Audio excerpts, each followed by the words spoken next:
Welcome back, everybody. Ludini Rock and Roll Circus, Musicians Mastermind, brand new thing. Want to give a shout out to my very good friend David Hooper at Musicians Marketing Podcast. He has been a good, become a really good friend. We've gotten close, and he said, "Hey, Luke, can you take over this musicians marketing podcast for me? I'm gonna, start sending my people your way." So this is number one. There's some other ones up there, but we're gonna call this number one. Turn up my gain a little bit; it's a little low. So this is gonna be number one. This is my, I want you guys to meet my co-host as well. This is, Carrie.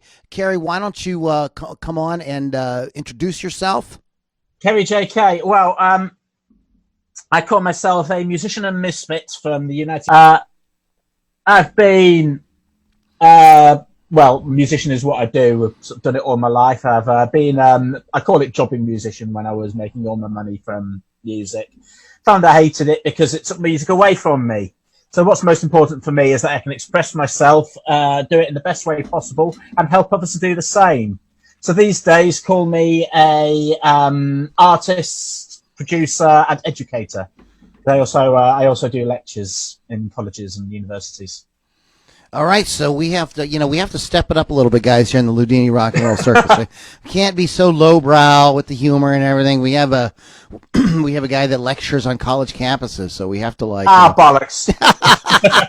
Anyways, so this is an additional show that we're producing. Maiden Voyage.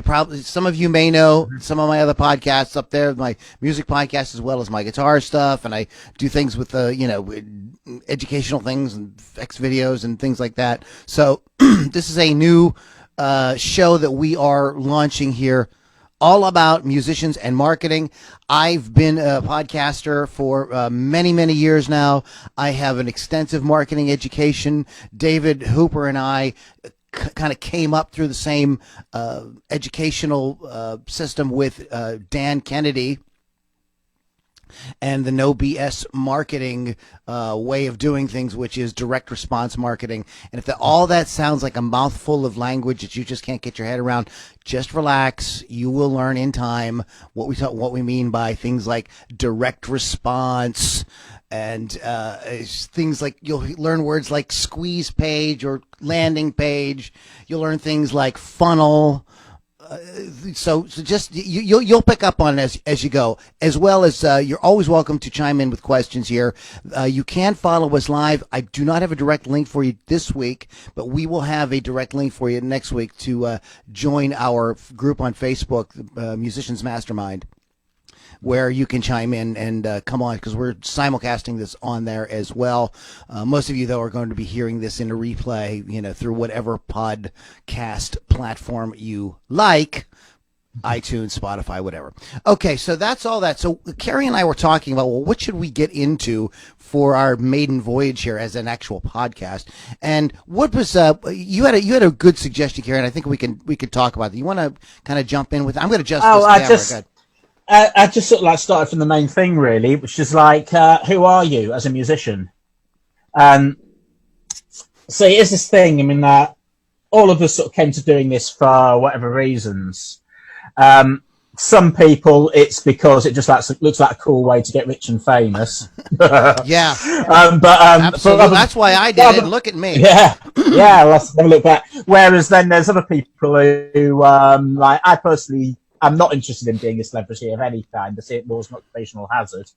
But what I do is I like to express myself. So I think sometimes with music, it's just for you, and not doing it just isn't an option. So at that point, it's going from that point to how do you then figure out what it is, that passion that you're bringing to it personally, that will then translate to somebody else. There's a couple of principles I always have. One of them is that you should be making the music you want there to be more of in the world. In fact, it should probably be anything you produce should be something you want there to be more of in the world. Otherwise, why do it? Right. Absolutely. So far, we're in agreement. So that's principle number one. So in other words, somebody who's like really passionate about we're going to pick something kind of crazy, not pop music related at all, but let's pick something like somebody who say you're really crazy, you're really passionate about Dixieland jazz. Yeah. Okay, make that, like, put your Yeah. freaking heart and soul into that. Make that the absolute best you can. That is one of the things that's really awesome about the day and age in which we live in, is because of the connectivity that we all have with each other these days.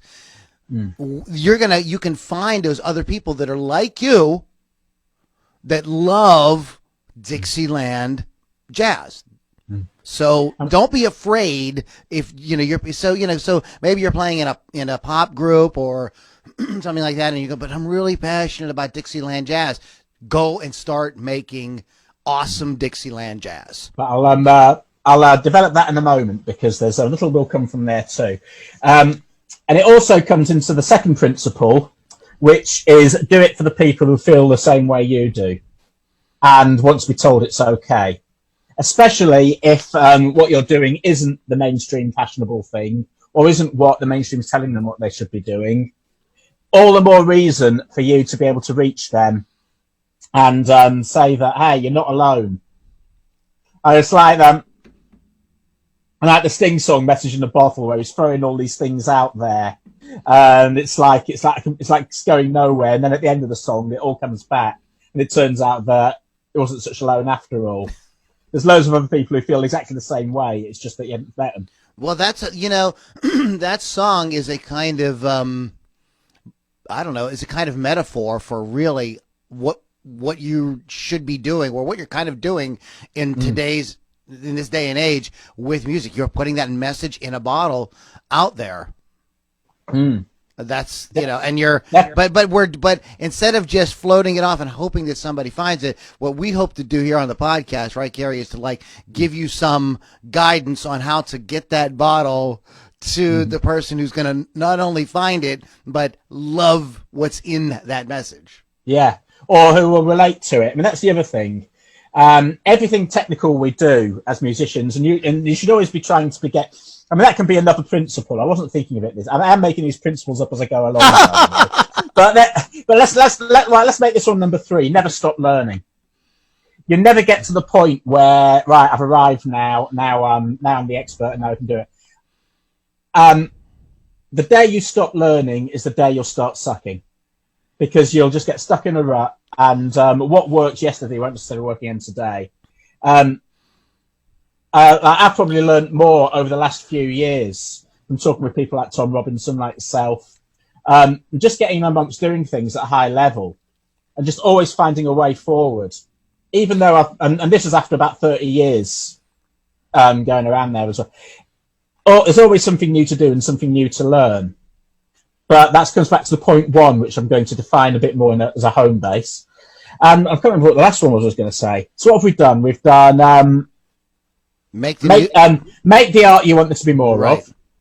Look for the people. Put a message out for the people who feel the same way you do and want to be told it's okay. Never stop learning, because you're never going to be you will never be as good as you're going to be tomorrow. It's always about moving forward to that next step. You're always looking for a way to level up. And there are more points, but I think we'll get. Let's start with those 3. We'll start with those 3. So the point of today was if we wanted to break it down in marketing terms, is what we want to kind of talk about is distilling your unique selling point, or your unique. If you're uncomfortable with the word selling, first of all, you should get over that. But if you're uncomfortable with the word selling, you could say, what makes you unique as an artist? What's going to make you stand out? And what is going to, more importantly, reach that niche that you're trying to reach in a way that makes them go finally, somebody who gets it. Somebody who knows me, somebody who makes me feel like they can relate to me. We've Carrie and I have talked about this on previous calls, but it's really worth mentioning that you can look back through rock history, pop music history, and see different trends where that thing happened in mass. Today we do it. We leverage these these unique points about ourselves in very kind of tight, focused ways. But when the music business was different in the 60s, 70s, and 80s, you saw these movements en masse, and some of them were the quote unquote hippie or psychedelic movement. The different movements of like heavy metal and heavy metal and hard rock, things like that. The punk rock scene, absolutely, for sure. Even disco was a way to kind of reach people that were engaged in sort of like alternate lifestyles, in the club scene. And this was something that, that brought people together, who were like, sort of like-minded or like emotioned, if that's a word. So this is what we're talking about, except instead of doing it, instead of like, getting on whatever national corporate media, is the flavor of the month and trying to blast your message to everybody. It's about being, laser focusing that your message, your idea, your brand, if you will, to those people that are going to be like, thank you so much. That's what you're looking for. Right, well, coming back to this then, so we're talking about the brand and laser focus. Actually, there is a comparison to be made here, and this is where, art and marketing don't always coincide, and there are two different attitudes that will bring through there. And I admit I don't get a lot of the marketing way of thinking. I have to train myself back through to it. But one thing that is common to both of them, and that I think is a good way to start, is that backwards. No, it is not. It says we're going to build a home base, and in a way, in marketing terms, you could call this your shop front. But I prefer home base because it's yours primarily, and you're inviting people in. I prefer the idea of having your own home that you want people to come and visit, so that you fill it with things that reflect you and your life and what you're about. And when people come around to talk, you want to feel comfortable there, and you want them to take interest in what they see. Now, your home base is initially going to be decorated with things from your background, from your cultural background, from the music you liked. So what I'd always say in terms of when people are looking for micro niche and influences is go back to the music that got you into music in the first place. I mean, it's the old psychiatrist couch thing about go back to your childhood. Who were the first people that really got you passionate about music? Then start listing them. Go through, find their influences as well. Start with your influences, then work your way out. Now, some people get absolutely terrified of committing to an influence or a style because they think if they do that, they'll be trapped there forever. So it's like to say I don't want to say I'm a rock fan or a rock musician because then what if I want to do some jazz chords? I won't be allowed to. In a way, I think we're kind of past that point now in the music scene, in that there are scenes and there are niches, but purism isn't what it was, simply because there's so much music out there now. It's all in the fusion of how things come together, more than whereas before it would have been like a few labels you'd go to and you'd buy all the records from that label and know you'd hear a particular sound. I think that I totally agree with that. This is something I've seen, and we will just break this down in later calls. I have a group that I funnel people to for my music and everything that I have going on. Mm-hmm. And people come in with, I sort of put it out there as a, guitar driven rock, kind of place. But under that umbrella, I get because people are encouraged to share stuff in there, their, music that they like or whatever.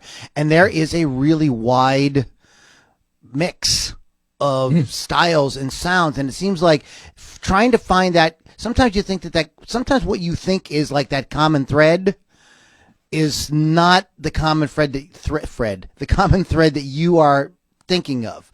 You need to kind of take a step back and take a look at the landscape. You can do this in different ways. I don't want to step all over because Carrie's putting it out there right, but I just want to put the comment out there that just because it's rock doesn't mean that there can't be a lot of other stuff. And the people that you're attracting your niche, they like other music too.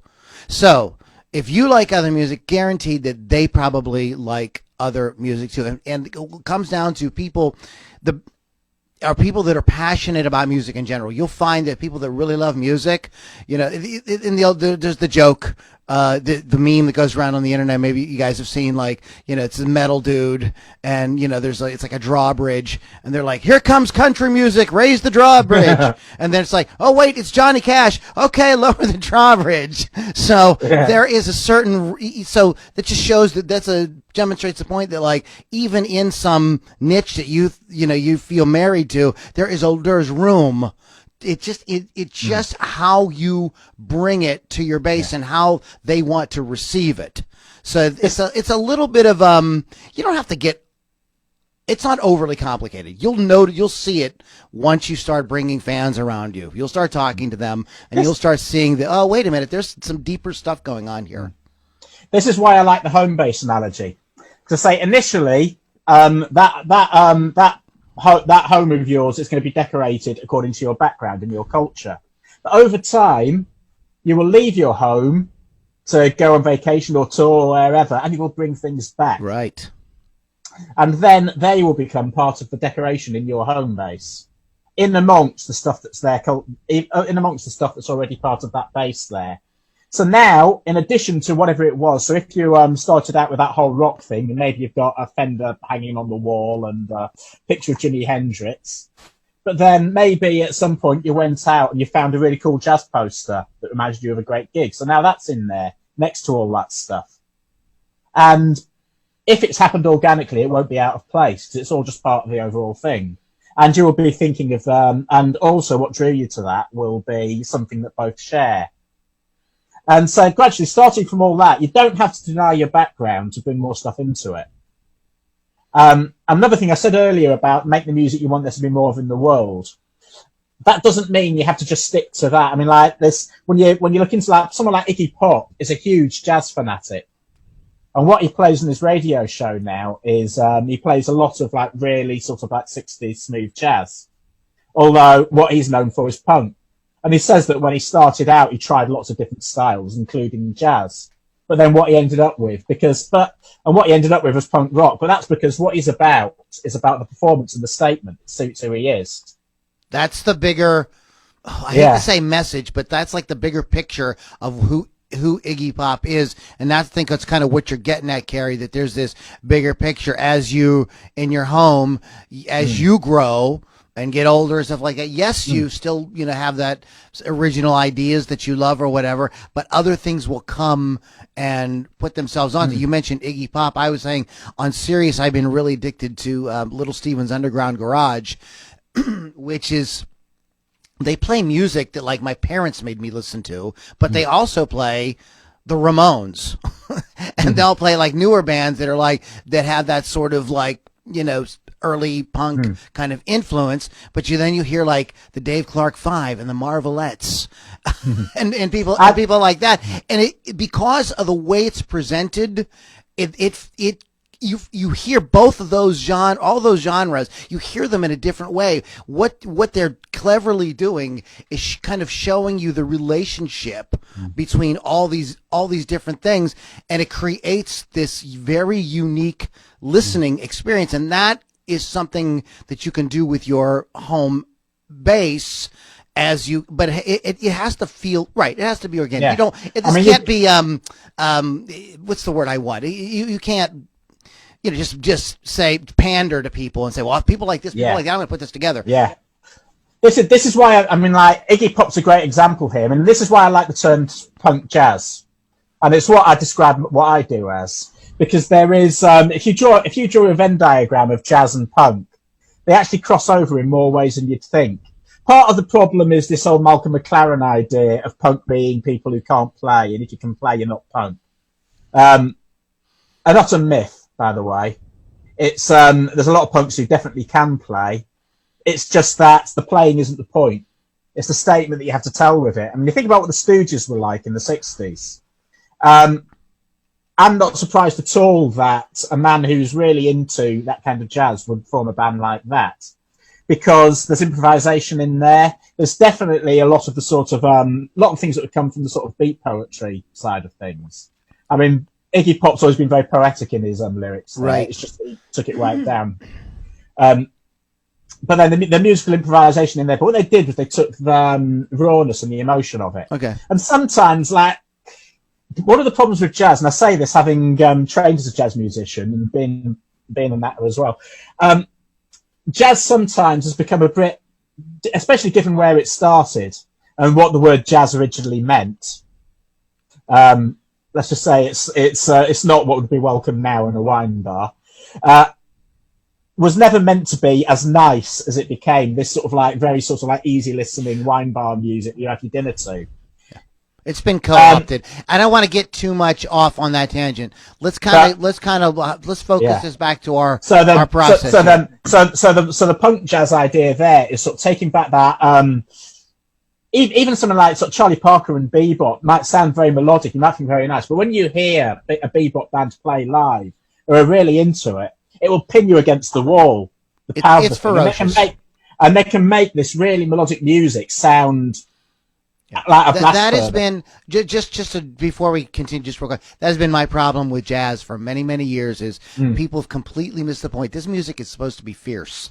It is not meant to be like, you know, what it has become. Anyways, so what Kerry's sort of like showing like his own kind of home base here with the mixture of the punk attitude with jazz, and it's a kind of very organic thing. So this is part of what you're going to be doing, right, Kerry? We want to sort of show that yes, you can bring other styles and other types of music into it, but it's got to work within your vibe. I think musicians are might be more comfortable with the word vibe than brand. Yeah, I mean, this is everything. The more we talk, whenever sort of talk with marketing guys as well, sometimes, the language can sort of like clash a little bit sometimes, and so these things all come together to create this unique experience. It becomes a unique experience for your fans. That's really where the real power comes, and then leveraging that to bring in more fans, get them to participate by coming to shows or purchasing merchandise. The better you can get at creating this jazz, is it jazz punk jazz? I thought punk jazz was it was coined by Jaco Pastorius of Weather Report. Okay, punk jazz. 70s. So Kerry creates this punk jazz thing. And it's a combination of, because right, Kerry, you're a dynamic performer. You don't just sit down at the piano. You have the whole thing that you do, with, dressing up in, makeup and all kind of different stuff like that. So you create this feeling, this atmosphere. So you're bringing in a lot of things, and the idea is because that's what people want to have an experience. And I was talking to my podcast partner last night, and we were talking about a band she'd gone to see a Johnny Cash tribute band, and she talked about like this group they made you feel like it was 1969 and you were at a Johnny Cash show. Like they just the way the guy talked, the way they dressed, the instruments that they played, the way what they did in between songs, the backdrop, everything that they did. They brought people in, and she just went on and on and on and on about how amazing this experience was. And that is what you need to do as a musician. That's what I need to do as a musician. That's what Kerry needs to do as a musician. Is because all people do in modern society is they go to work and they're dealing with problems and all kind of crap like that. When they run across somebody like you or Kerry or myself who's like, hey, let's have an experience. Let's do something really unique. Let's take you out of that. Join up. Become a part of something and it elevates people's feeling about life. It makes them feel like there's more to life. It makes them feel like there's more to themselves. It makes them feel like they're connecting with other people. So I know I'm waxing maybe a little philosophical here, but it is a really powerful thing. And when you have all that swinging in the right way, when you really have that and you're really comfortable with that, then the marketing, so to speak, which Kerry loves, Kerry's favorite thing is marketing, is that actually should grow organically out of that. So it shouldn't be that hard at that point to really think of quote unquote sales copy or whatever to write, because you're just giving people that experience in that whatever that video or that, Facebook ad or whatever you're doing, like that should carry through. So when I run across your Facebook ad, Carrie, on Facebook,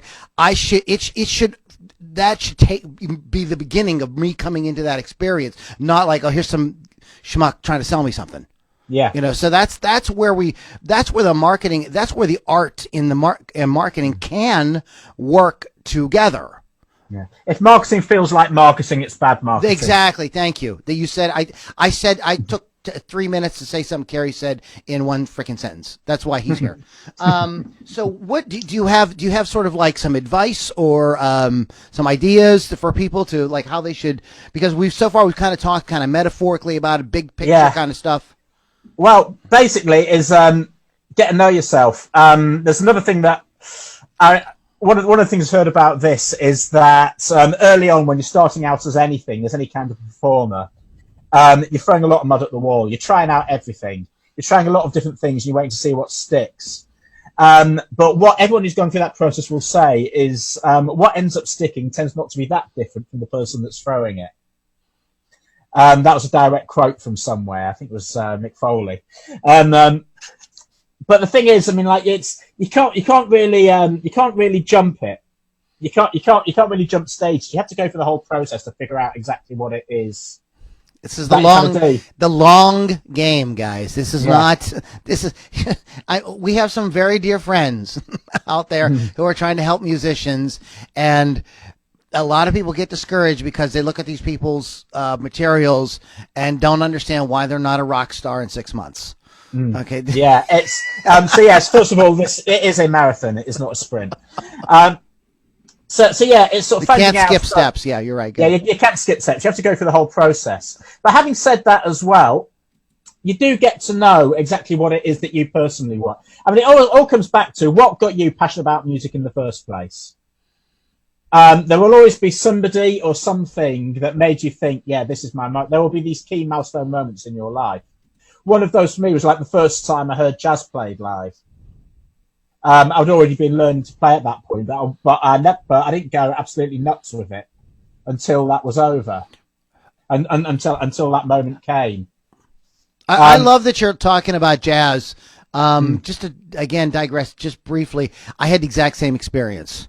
Yeah, I thought, oh, jazz, and then I went and saw somebody play jazz, and I was like, oh, this is freaking amazing. This is not what I expected. And there was a long period of trying to find jazz records that, because in the 80s, everything was shiny, happy, cleaned up, pristine. So trying to go back, and thank God I had a mentor who said, no. Listen, here's giant steps. Just listen to this. So you're right. I'm sorry, but you made a good point about that. But go ahead. I mean, another one for me, like when I discovered Iron Maiden, and I remember that very day. It was the youth club I went to. We had a DJ. We had a disco set up at the top there, and there was a record collection along the top there, and anyone could go in and spin whatever they liked on the decks. So I looked for, and so what I found was Run to the Hills, the 7-inch of that, and I played that and I loved it. But I especially liked the flip side, which I think was a live recording of Phantom of the Opera.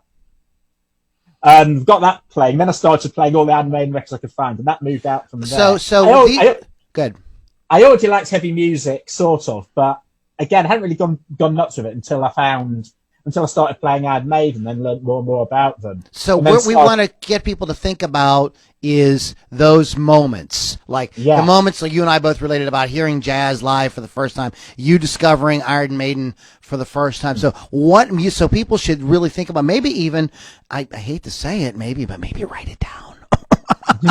Maybe make a list of like what music, like what got what, and there's other things I'm sure, Carrie, that got people excited, got you and I excited about music, other than just the music itself. Yeah. By the way, when you're doing this and you are sort of like mind mapping whatever it is you're doing, and do sort of like go back and think about these key moments and these artists, leave cool at the door at this point. You're only doing it for yourself. You're not trying to impress anybody. Just go with all of them. And what you'll end up with, when you put all these key moments together, you will end up with a list of influences. And you can go all the way from your childhood through to the present day and end up with these key moments. So then what you can do is you can go on to a quick way to go onto Wikipedia, put those artists in there. Right at the top, one of the things that you'll see is a related artists or something that says what they're associated with. And it's more or less accurate. I mean, like, Wikipedia is what it is, but that's why with any source, you always take it with a pinch of salt. You always make it amongst other things. So you can use that, and that will lead you on to other things. You'll end up with this sort of picture overall of who you are as an artist. And it might be, it will probably take a while, probably take a couple of years for you to really take all those elements and mix it all up into the pot of something that is actually finished, that's you as what you're about. But I mean, I've only said musical influences so far. Right. There's other influences. Yeah. I mean, you have other influences. Right. I mean, so, books you read, films you saw, things that happened to you. Yeah. And also what the other are associations with the music. Like, what did the performers look like? Because that was a factor for a lot of us when we were young. Was like, those guys were like, and gals were the epitome of cool. That's who we wanted to emulate. And it doesn't matter, guys, whatever generation you are from, you had those people that kind of inspired your sense of style, your idea of, maybe even like socio-political ideas, whatever. Very important stuff to kind of, that all goes into that mix. So the clothes that you feel drawn to, the political ideas that you find that you're passionate about, the people that you admire, whoever they are, whether they're authors, politicians, sports people, athletes, whatever. But the places you like to go to, that's a big one. That's so funny. I'm going to give a musical example of that because I think it's so important. The places you like to go to. I was running yesterday and I was letting Spotify play whatever, and I'm leaving Cool at the door. John Denver's Rocky Mountain High came on, and I was like, you could tell in the song, first it's a beautiful song, but you can tell in the song that he went to those Rocky Mountains and they like blew his mind. And even the lyrics, it's a Rocky Mountain. At the time, everybody was getting high, it was the late 60s, early 70s. Everybody was getting high, but he felt like this experience of going to see these amazing mountains. And he talks in the song about trying to get up onto the mountain, and he felt like he could touch the sun and all kind of stuff like that. So there's an example of places you go that could, really influence. And it was a giant hit. Other people got it. Like, it's so masterfully done that, like, millions of people related to that song and loved it. So that's an important thing to definitely. I mean, like, it doesn't even have to be a place you can go to, as long as it's inspiring you. I mean, like, this is the other thing. It's not so much about the physical place as the way it makes you feel. Exactly. And I love sort of wide open natural places. In fact, I'm probably happier in nature than I am around people. And that's the case with a lot of other people as well. So that would be the thing. That's something that brings you guys to. That's funny. The fact that I hate people brings me other people who hate people. But it doesn't matter. That's irrelevant. I'm just making a funny about that. But it's you jest, but I've heard people express that exact sentiment. Yeah. Well, Melissa Morehouse, who's a member of our mastermind as well, she has an entire group based around introverts. And that is, I think that she's really like on the pulse of something very, very cool with that, because that is a place where a lot of people go, and she provides this space, and with her music as a kind of, I don't know, background or maybe even centerpiece. I'm not exactly sure how she does it, but that's an example of that thing too. So we're getting low on time here. I don't want to make these too long. So what are your sort of like wrap up kind of closing thoughts on this? I know we're here for the long haul. So this is going to be going, you're going to have one of these every week. So we can't go forever on this, but we're getting around the half an hour mark here, so I want to kind of start bringing it on home. So how can we sort of like wrap this up with a nice ribbon, so people, and what would you suggest people maybe go and do after they are done with the podcast? All right, so I'm going to give them homework. All right. Draw or at least map out your home base. And What does your home base I want to look make a like? suggestion with that as well. Do it in your own style. You don't have to like get lined paper and number stuff or whatever. If you want to get like a big whiteboard and scribble it in different colors, it's like the more creative and fun you can make doing these things. I was always, when people would tell me like quote unquote homework, in different courses and stuff I was like, oh God, I'm not doing that. But when I started writing on, so maybe writing on, don't get lined, maybe write it on blank, draw circles, arrows, so it doesn't have to be like a list, double spaced, spelling checked or whatever. Hell, just take a moment and look around the room that you're sat in. Yeah. Your actual home base is probably going to be pretty similar to a musical home. Absolutely. Great point. Okay. So sort of create some kind of mind map or drawing or list. What else? Is that it? Yeah, pretty much something like. Oh, the other thing we said about places there as well. I'll say that it doesn't have to be a place that exists even. Sometimes the place you like to go to is in here, is in your mind, and that however they get there. If it's dreams, if it's just somewhere you go via meditation, if it's somewhere you go via chemical aids. Although we do not endorse all that, or do we? No, we don't. But I don't. I meditate. But yeah. However, but sometimes going off into a fantasy world or like space rock with that. Places, things like steampunk, atom punk, all things that have an idealized version based around that build a whole world around a particular aesthetic. Look at like these are all similar places, right? And I was thinking of like artists like Salvador Dali or H.R. Giger and people like that who would create these. You look at those, you look at that work, and it takes you somewhere. Yeah. So where do you like to go? In your mind. I mean, and some guys, maybe you want to draw it. I mean, maybe that's what it is. Maybe it's you just sit down. Maybe you don't have to be an artist, but maybe that's the way it sort of like it helps you to kind of find it. I mean, hell, even just flick through Netflix and find out what movies have a similar aesthetic to what you're going for. Yeah, anything. There's so many ways you can approach this, but the thing is, all of this is probably in your life already. All you've got to do is notice it. Right. Pay attention. Make a note of it.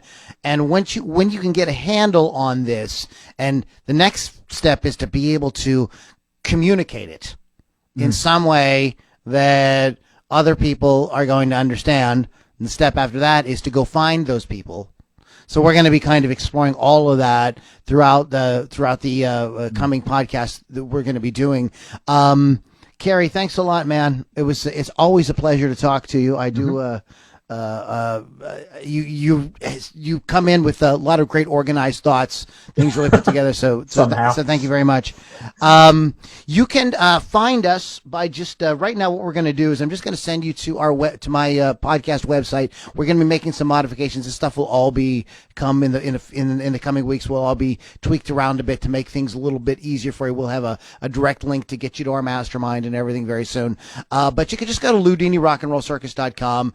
There's tons of back podcasts there as well, like I said, on a variety of different music related topics, so you can check that out there. Interviews with independent artists, things like that. You can, for the time being, if you want to reach me directly, and I'm gonna let Kerry have this option as well, if you want to reach me directly, you can go to email me at lou@loulombardimusic.com, lou@loulombardimusic.com. And if you have any questions or you want to know about becoming a member of the mastermind or something like that, until we get all our links straightened up here and everything, this whole development happened very quickly. So we are, it's good though. Sometimes it's good to kind of just jump into the fire and or jump into the pool and figure out how to swim. So that's kind of how we're doing this right now. Go ahead, Kerry. Do you want to plug anything or tell people how they might get in contact with you? Everything I do is linked from kjkmusic.co.uk. Say that again slower. kjkmusic.co.uk. .co.uk. .co.uk. .co.uk. Gotcha. Yes, that's because I'm a Brit. That's why that is. But from there, I have my Mabno blog where I have a lot of stuff like that. Misfit Musica, Mixcloud radio show, is sort of on the hiatus at the moment, but I'll get back into it. And do you want to mention Fresh on the Net? Because I think this we should, I just want to, in closing, I want to mention this because this is a really good resource, and depending on your niche, especially you guys out there who go like, my music is so weird, I don't even know, but it's also really good. This is if you don't know about Fresh on the Net, you need to know about it. So why don't you although they don't sponsor us, they're not giving us any money or anything. It's just that, something we found cool for you guys. Go ahead. Sure, yeah, freshonthenet.co.uk. It's a site owned and maintained by Tom Robinson of the Tom Robinson Band, who you may know if you know your punk history. A great man. I think I sort of call him a bit one of my mentors. And he's also a DJ on BBC Six Music here in the UK. And this is his site. So there's a lot of information there from a guy who's done it and really knows his stuff. And who now is a top radio DJ who will tell you a lot. And also the other thing is he is all about music that's about expression more than anything else. It's not about Billboard 100 or any of that stuff.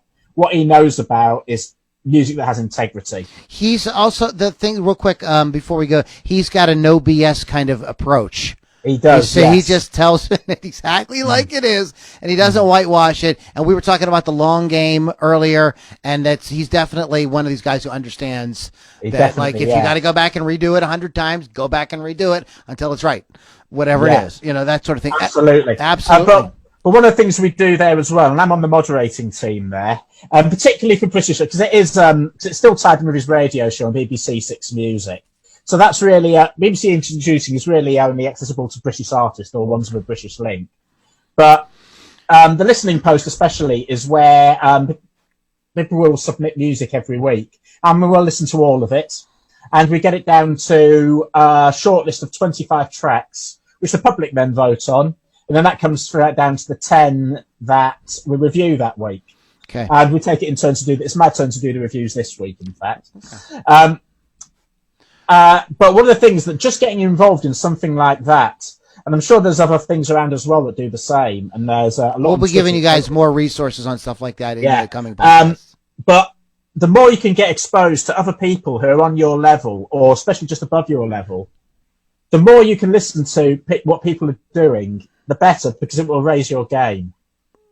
It will make you listen for, first of all, even hearing when other people make mistakes, it means you can figure out what you're doing wrong, what you might be doing as well, and what you need to fix.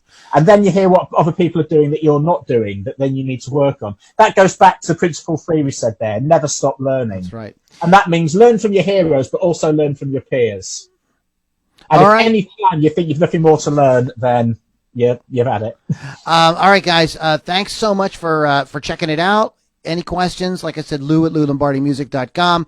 You can go to Kerry. What's your website one more time?